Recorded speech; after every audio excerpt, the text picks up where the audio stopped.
Halo semuanya, selamat datang di channel baru saya, Radiator Udaka, dan ini merupakan video pertama saya.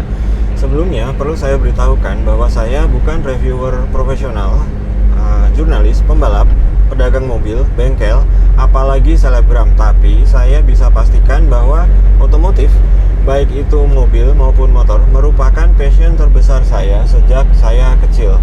Dan di video pertama kita kali ini, kita akan membahas mengenai Kijang diesel. Sebelum kita bahas lebih jauh, mari kita mulai dengan cara terbaik untuk memahami segala sesuatu, yaitu dengan melihat sejarahnya. Tonton terus video ini.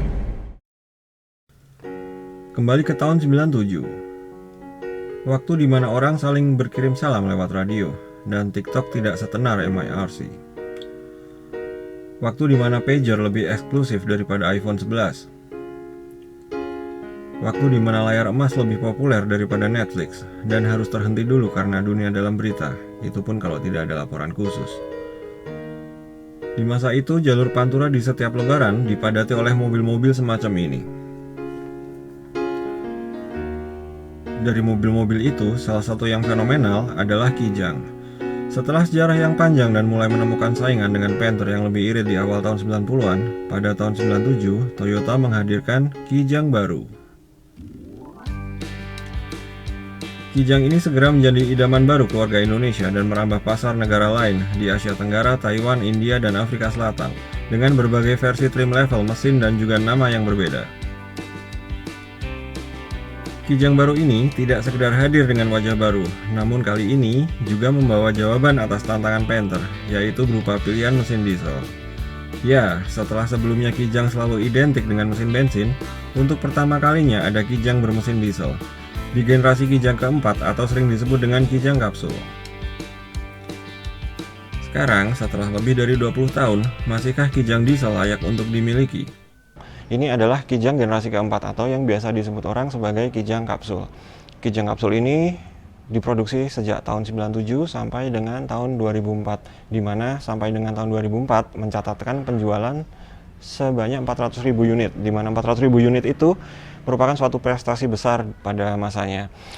Dan sepanjang tahun 97 sampai dengan tahun 2004 itu sebetulnya terbagi atas 3 fase model. Nah, model yang pertama dari tahun 97 sampai dengan tahun 99 itu seperti ini.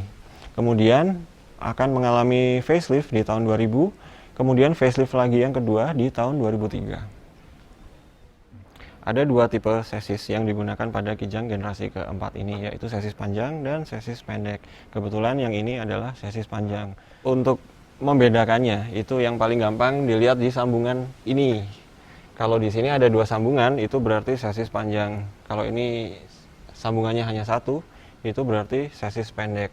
Kemudian kaca jendela, kalau sepanjang ini, itu berarti chassis panjang. Yang chassis pendek itu sedikit lebih pendek, 25 cm lebih pendek. Begitu juga dengan roda belakang. Karena wheelbase-nya memang berbeda, yang chassis pendek itu lebih pendek 25 cm, sehingga karena roda ini maju 25 cm, pintu belakang ini bentuknya sedikit berbeda pada varian yang chassis pendek. Kijang generasi keempat ini menggunakan chassis ladder frame, suspensi depan menggunakan torsion bar dan double wishbone, suspensi belakang menggunakan solid axle dan pair down. Ya. Kemudian untuk rem depan menggunakan disc brake, solid disc brake tanpa ventilasi, yang belakang menggunakan drum atau tromol. Sebenarnya ini setup yang umum sampai dengan sekarang. Seperti yang bisa Anda lihat pada emblem yang tertempel di pintu bagasi Kijang ini, yang atas itu merupakan varian trim level, sedangkan yang bawah itu merupakan varian mesin apa yang dipakai pada mobil ini. Untuk masing-masing chassis panjang maupun chassis pendek itu pada dasarnya ada 3, dari yang paling basic. Untuk chassis pendek itu ada SX, kemudian SSX, kemudian SGX. Untuk chassis panjang, dari yang paling basic itu ada LX, kemudian LSX, kemudian LGX. Tapi di atas tiga itu sebenarnya ada top of the line untuk masing-masing varian chassis pendek maupun panjang, yaitu Rangga untuk chassis pendek dan Krista untuk chassis panjang. Pada perkembangannya, Rangga ini hanya diproduksi sampai dengan tahun 99, sedangkan Krista itu dari awal sampai akhir diproduksi tahun 2004, itu Krista ada. Dari sudut pandang desain, di mobil ini seperti yang bisa Anda lihat, modelnya ini berubah banyak dari Kijang versi sebelumnya, di mana di Kijang versi sebelumnya itu cenderung mengkotak. Nah, di tahun 97 dengan Kijang baru ini modelnya cenderung membulat. Itu mungkin yang menjadi asal-usul kenapa orang menyebutnya dengan Kijang kapsul. Secara umum bodinya membulat dan ini memang 90-an sekali. Kalau dari modelnya ini memang representing tahun 90-an akhir sekali. Kira-kira memang Toyota di tahun 90-an akhir membuat model seperti ini. Dan khusus untuk lampu saya ingin mengulas sedikit. Lampu utama Kijang kapsul generasi awal ini terdiri dari reflektor logam dan lensa yang terbuat dari kaca. Dan ada fog lamp yang terintegrasi pada lampu utama, di mana di Kijang generasi sebelumnya belum pernah ada. Fog lamp ini tidak hanya nama, tapi juga terang dan benar-benar berfungsi sebagaimana seharusnya untuk membantu visibilitas pada cuaca buruk dan berkabut. Konsep ini pada pertengahan 90-an memang bagian dari bahasa desain Toyota yang bisa juga ditemukan pada mobil ini dan ini, yang kemungkinan besar terinspirasi dari pabrikan mobil ini dari sejak 20 tahun sebelumnya sampai dengan pertengahan 90-an. And it works di Kijang ini, baik secara desain maupun fungsi. Nice. Pada tahun 2000, Toyota hadir dengan ide ini. Tatapannya sebening kristal, tampilannya kian tampan. Dan tatapannya yang sebening kristal itu dibentuk dengan bahan plastik yang lebih murah. Hanya dalam beberapa tahun, kristal itu bisa menguning dan tatapannya menjadi berkabut.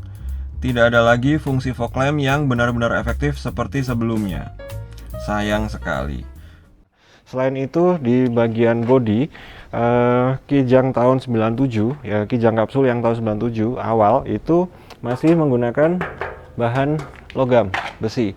Nah, tapi secara umum Kijang ini bentuknya tetap akan sama sampai dengan tahun 2004 dengan sedikit perubahan pada corner lamp, lampu, bumpernya jadi plastik di tahun 2000 ke atas. Tapi secara umum bentuknya garis besarnya tetap sama. Nah, selain bumper, bodi ini sebenarnya juga tidak terlalu tebal kalau kita membandingkannya dengan Mercedes atau mungkin Jeep. Ini tidak mendekati itu, tapi walaupun begitu, untuk ukuran mobil massal pada zamannya, ini bahan yang digunakan tetap masih lebih tebal daripada kebanyakan mobil zaman sekarang. Talang air ini sebenarnya juga tidak representing tahun 90-an, tapi mungkin karena pada masanya mobil ini tidak menjadi ikon desain, jadi mungkin hal ini cukup acceptable, jadi tidak banyak orang mempermasalahkannya. Engsel-engsel segala macam ini kalau misalnya kita tutup ada suara khas, walaupun beda ya, nggak kayak seperti mobil Eropa.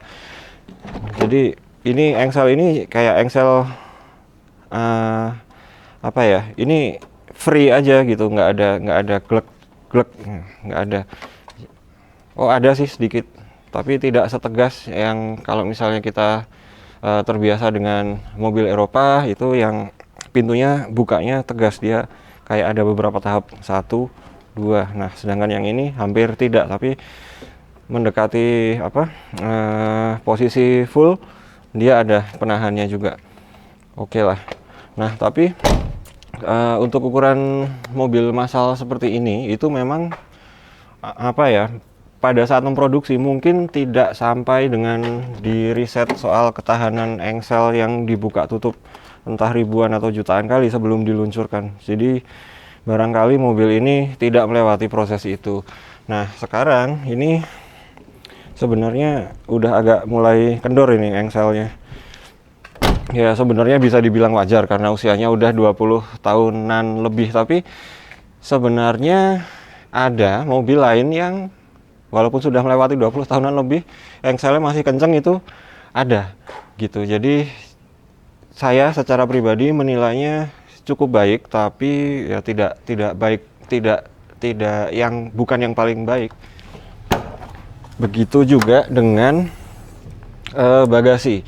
Bagasinya ini sudah cukup pada masanya. Di Kijang sebelumnya kan bukaannya nyamping ya. Ini merupakan salah satu fitur yang menurut saya menarik karena ini mobil pertama atau mobil serbaguna lah, di mana waktu itu ada Panther, Kijang, dan belakangan Kuda. Itu Kijang adalah satu-satunya yang mempunyai pintu bukaan ke atas sehingga belakangnya bisa full terbuka sehingga akses untuk memasukkan barang itu lebih mudah gitu. Nah, tapi karena pintunya berbeda dengan yang lain, ini mekanisme bukaan pintunya itu menjadi sesuatu yang baru untuk Toyota pada masanya. Nah, mekanisme ini itu juga sejauh ini yang saya tahu dari Kijang-Kijang lain itu banyak yang bermasalah, pintunya sudah mulai kendor, engselnya sudah mulai kendor, sehingga tidak presisi lagi nutupnya atau timbul bunyi-bunyian. Nah itu setelah 20 tahun masalahnya ada banyak, tapi saya juga tidak bisa bilang bahwa kualitasnya buruk karena seperti yang sudah saya bilang tadi, mungkin mobil ini memang tidak didesain untuk bisa bertahan sampai dengan 10 tahun lebih atau puluhan tahun. Tapi walaupun begitu, mekanismenya ini adalah mekanisme sederhana semuanya, tidak ada otomatis, tidak ada apapun lah yang kita akan kesulitan untuk membetulkannya sendiri. Jadi saya rasa ini acceptable. Ya, kira-kira itulah yang bisa saya ulas mengenai bodi Kijang tahun 97 ini. Selanjutnya interior. Interior pada dasarnya itu sebetulnya ada dua versi ya. Jadi jok paling belakang itu ada yang menghadap ke depan, jadi 3 baris. Ada yang seperti Kijang sebelumnya, yaitu hadap-hadapan kanan dan kiri. Nah, untuk itu saya sendiri kekurangan informasi Kijang tipe apa saja yang joknya madep ke depan dan yang hadap-hadapan. Memang ada beberapa versi yang seperti itu, ada long seperti itu, ada short juga seperti itu. Jadi saya belum bisa mengumpulkan informasi Kijang tipe apa saja yang joknya hadap-hadapan, yang madep ke depan. Kalau di mobil ini itu aslinya itu joknya menghadap ke depan, jadi 3 baris. Nah, tapi jok yang baris ketiga ini itu sangat praktis untuk bisa dilepas. Tinggal dikendorin ini aja, lalu diangkat keluar. Nah, kebetulan di mobil ini joknya memang sengaja dilepas, bukan karena ada apa-apa, tapi karena dengan joknya dilepas itu bagasinya menjadi sangat luas. Dan ini di tahun 2021 ini lebih diperlukan daripada jok di baris ketiga, daripada kemampuan untuk membawa penumpang di baris ketiga. Duduk di kursi driver di Kijang ini, pandangan begitu luas, terasa lega, dashboard agak rendah, dan pilar A tidak mengganggu pandangan. Desain dashboardnya begitu bagus dan tepat guna. Ini kotak-kotak tombol kosong dan tempat jam digital merupakan fitur pengingat bahwa Kijang LSX ini bukan tipe tertinggi. Tapi sayang sekali, bahkan sampai dengan tipe tertinggi, bahannya plastik keras dan terasa murah. Begitu juga dengan setir dan konsol di sekitar rem tangan, di mana bahan plastik seperti ini bahkan di masa itu biasa ditemukan di mobil sekelas Carry, Zebra, Katana, dan Kijang generasi sebelumnya. Mungkin ini mobil termahal di masa itu yang menggunakan bahan plastik keras untuk dashboard dan setir. Dan pesaing terdekatnya, Panther, menggunakan bantalan karet pada sebagian dashboardnya. Bahan soft touch lebih umum digunakan pada masa itu oleh sebagian besar mobil lain, bahkan sejak puluhan tahun sebelumnya. Pada awalnya, di tahun 97 sampai dengan tahun 99, ada 2 varian mesin yang dipakai. Yang pertama adalah mesin 7K, yaitu 1800 cc bensin, merupakan warisan dari Kijang generasi sebelumnya. Dan yang sama sekali baru di keluarga Kijang adalah varian mesin yang kedua yaitu bermesin diesel. Mesin yang digunakan oleh Kijang diesel ini berkode 2L yang di negara lain sebenarnya sudah dipakai sejak pertengahan 80-an pada Toyota Hilux, Hiace, Crown, Chaser, dan Blizzard. Pada tahun 90-an, mesin 2L ini mendapatkan sedikit upgrade, yaitu klep atau katup yang digerakkan langsung oleh camshaft melalui tappet. Sehingga celah klep tidak bisa diatur manual, tapi menggunakan shims atau koin dengan ketebalan tertentu. Mesin 2L generasi kedua inilah yang dipasangkan untuk Kijang diesel. Mesin ini berkapasitas 2446 cc 4 silinder inline SOHC 8 valve indirect injection dan rasio kompresi 1:22,3. Ya, Anda tidak salah dengar, 1:22,3. Ini untuk ukuran mesin diesel sekalipun termasuk kompresi yang sangat besar, lebih besar dari Panther yang 1:18,4. Dengan konfigurasi ini, mesin 2L mampu menghasilkan tenaga maksimal 82 horsepower dan torsi maksimal 160 Nm. Ada beberapa hal yang sering diasosiasikan dengan mesin diesel lama, terutama adalah mesin diesel sebelum era Common Rail, yaitu adalah suara dan getarannya. Kita jawab satu persatu dengan apa yang ada di mobil ini. Jadi ini jawaban tidak mewakili semua mobil mungkin ya, tapi pada mobil Kijang diesel. Untuk getaran, ini saat ini adalah kondisi idle 800 rpm dan saya tidak merasakan getaran yang berlebih yang mengganggu. Ini getaran yang normal yang mungkin kita rasakan juga di mobil bensin. Getaran sama, tapi pada saat kita mematikan mesin akan ada tendangan balik seperti ini. Begitu juga ketika kita menyalakan mesin seperti ini. Tendangan itu memang tidak bisa dibohongi karena mesin diesel, terutama mesin Kijang ini, itu kompresinya besar sekali, 1:22,3, dan hal itu tidak bisa disembunyikan. Mobil ini engine mounting dalam kondisi yang relatif baru, dan memang dari dulu ya seperti itu ketika menyalakan dan mematikan mesin. Jadi getaran itu pada saat menyalakan dan mematikan mesin, iya ada getaran yang tidak kita temukan di mesin bensin memang. Tapi setelah mesin hidup, pada saat idle tidak ada getaran yang cukup mengganggu menurut saya. Ini dalam kondisi idle. Sekarang kita coba kondisi jalan.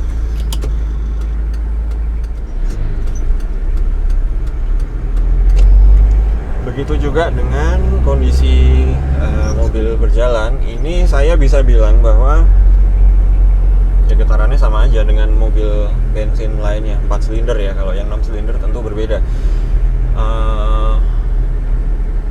Yang kedua tadi suara. Kalau mengenai suara, itu memang mobil diesel lama itu memang relatif lebih kasar daripada mesin bensin ataupun daripada mesin diesel yang sudah dengan teknologi Common Rail.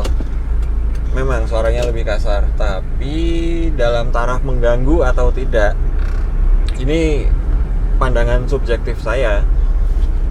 Bagi saya suara seperti ini bisa dinikmati. Ini saya bisa merasakan kompresi besar di balik suara ini, terutama pada saat semua jendela tertutup, semua pintu tertutup, kondisi karet-karet pintu semuanya bagus. Saya masih tetap bisa dengar suara mesinnya cukup jelas, tapi dalam pandangan saya tidak dalam taraf yang mengganggu. Itu dari dalam mobil, tapi ketika kita buka jendela,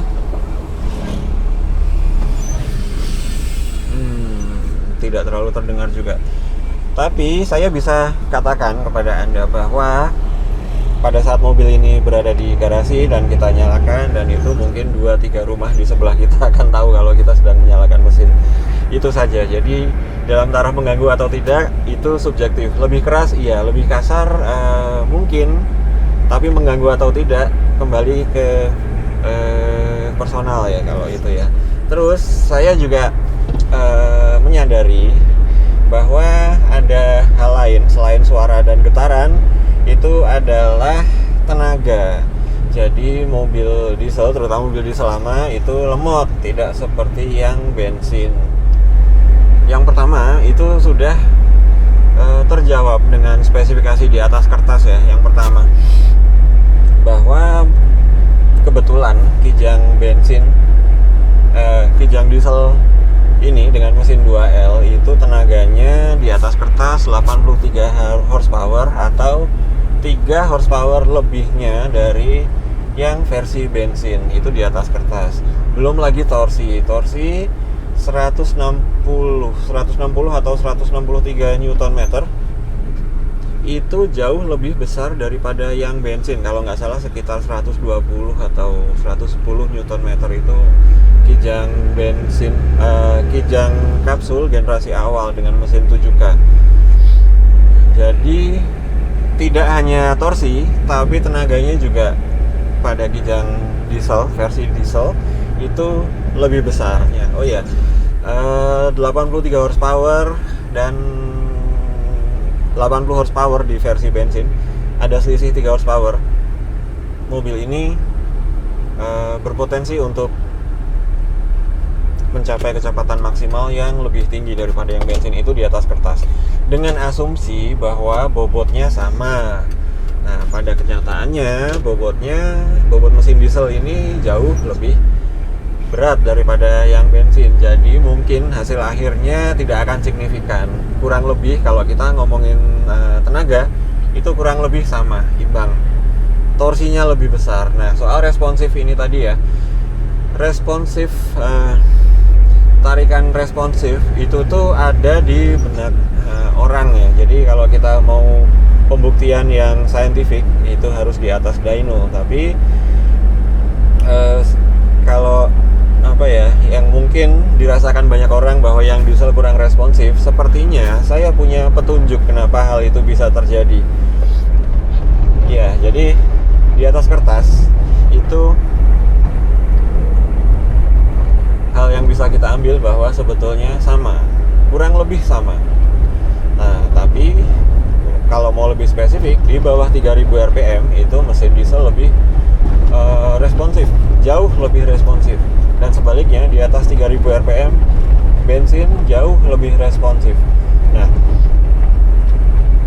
jadi tergantung cara pakainya sebetulnya. Nah, bagi saya untuk mobil ini 3000 rpm itu cukup, karena final ratio kijang diesel itu yang paling berat di antara seluruh varian kijang yang lain. Jadi dengan 3000 rpm ini sebetulnya kita sudah bisa mencapai kecepatan 100 km per jam lebih pada gigi 5. Dimana di mesin bensin itu untuk mencapai 100 km per jam perlu lebih dari 3000 rpm. Hal itu juga yang membuat versi diesel ini dalam pemakaian yang wajar itu lebih irit dalam satuan liter, tidak hanya rupiah tapi juga liter dibanding yang versi bensin. Selanjutnya kita akan membahas mengenai suspensi. Seperti yang sudah saya bilang sebelumnya, bahwa di mobil ini yang depan itu menggunakan torsion bar dan double wishbone. Nah, torsion bar ini adalah suatu bentuk pegas selain coil spring, mungkin yang kebanyakan orang tahu coil spring yang atau dengan kata lain perkeong. Nah, di mobil ini Anda tidak akan menemukan perkeong, yang digunakan adalah torsion bar. Nah, saya juga menyadari bahwa di review-review lain yang saya lihat di YouTube itu mobil kijang kapsul suspensi depannya dikatakan dengan belum coil spring. Nah, dalam hal ini saya ingin sedikit berkomentar bahwa antara coil spring dan torsion bar itu adalah dua hal yang berbeda, yang mempunyai kelebihan dan kekurangan masing-masing, dan tidak ada hubungannya dengan mana yang lebih modern dan mana yang belum. Nah, di mobil ini mungkin dengan segala kelebihan torsion bar sini yang digunakan adalah torsion bar. Jadi ini adalah soal pilihan, bukan karena torsion bar lebih lama atau sebaliknya. Bukan, karena mungkin sebagian dari Anda belum tahu bahwa torsion bar itu sering digunakan pada suspensi mobil Formula One. Jadi Anda tidak bisa bilang bahwa itu adalah suspensi yang jadul atau lama, atau dengan kata yang spesifik belum coil spring. Bukan seperti itu. Itu adalah soal pilihan. Nah, untuk suspensi belakang itu menggunakan solid axle dan leaf spring atau per daun. Sesuai dengan kegunaan awalnya, untuk mengangkut beban yang berat, itu suspensi terbaik, model pegas terbaik untuk digunakan adalah leaf spring yang terpasang di kijang ini. Itu sudah betul dengan asumsi bahwa peruntukannya untuk mengangkut beban berat gitu. Dan kemudian solid axle itu antara roda kanan dan kiri itu terhubung dengan batang gardan atau apa namanya ya, jadi tidak independen. Ketika roda kanan terkena lubang atau ada gerakan naik atau turun, yang kiri itu akan terkena imbasnya gitu. Jadi kalau untuk soal kenyamanan, kalau boleh jujur, bukan suspensi model ini yang kita harapkan. Nah, tapi dengan setup yang ada, suspensi depan seperti itu, suspensi belakang dengan apa adanya ini, saya sebetulnya cukup heran karena di mobil ini itu suspensinya cukup lentur, jadi lebih nyaman dari yang saya bayangkan.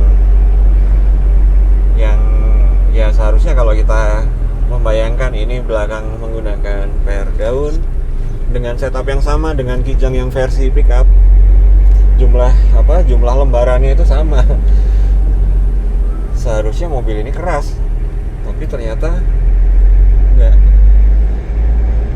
Jadi itu yang sedikit surprising bagi saya adalah kaki-kaki mobil ini, suspensi mobil ini dengan semua setup yang ada cukup lentur. Jadi untuk dibilang paling nyaman, enggak, masih banyak mobil yang lebih nyaman dari kijang dalam urusan suspensi ya, tergantung definisi nyaman menurut Anda.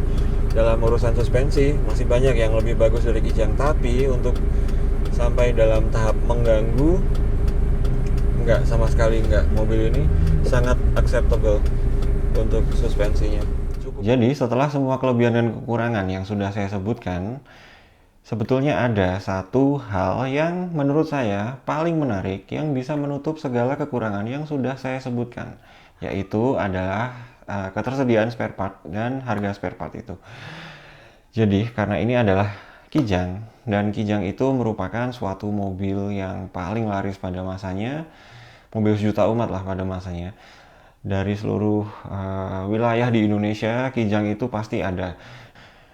Itu juga mengakibatkan spare parts-nya beredar luas, sama. Jadi dimanapun spare parts-nya itu bisa dipastikan ada, atau kalau zaman sekarang kita buka marketplace, sangat banyak tersedia di situ.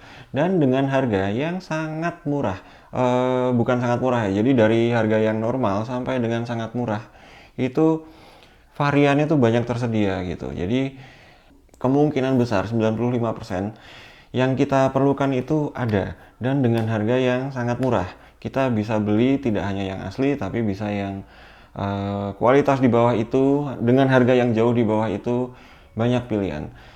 Dan itu juga berarti seandainya kita memiliki kijang atau kita akan membeli kijang dan kita kurang beruntung mendapatkan kijang yang kondisinya agak kurang sempurna lah, atau kurang sesuai dengan apa yang kita harapkan, itu berarti dengan mudah dan murah kita bisa memperbaikinya dan mengembalikannya ke kondisi yang kita inginkan.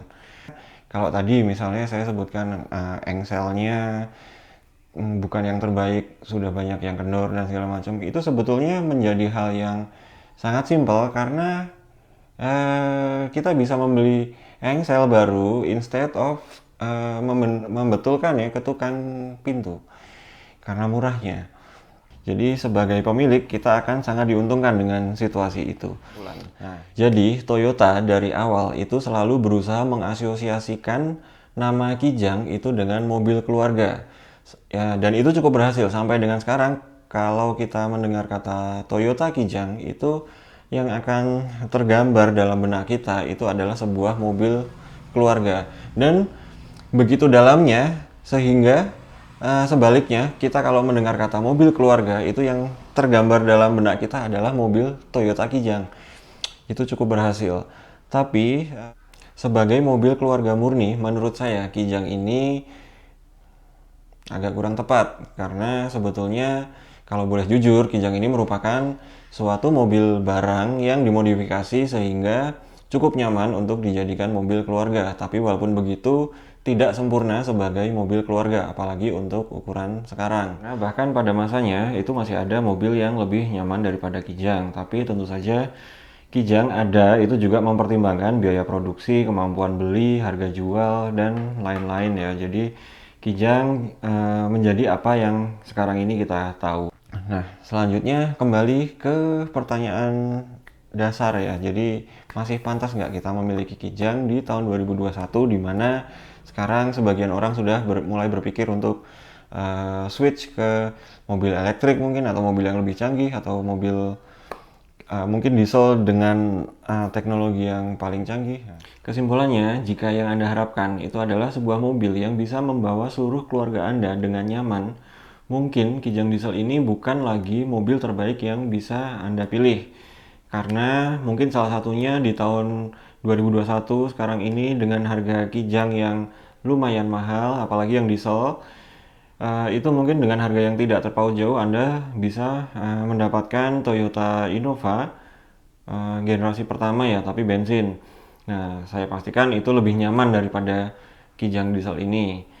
Tapi jika yang Anda harapkan adalah sebuah mobil serbaguna yang selalu bisa diandalkan dengan biaya perawatan yang murah, biaya bahan bakar juga murah, suku cadangnya juga murah, dan mobil ini sangat cukup untuk membawa keluarga walaupun bukan yang sempurna, tapi sangat cukup luas dan cukup nyaman untuk membawa keluarga. Saya pastikan mobil ini merupakan salah satu mobil terbaik yang bisa Anda temukan di pasaran saat ini, bahkan di tahun 2021.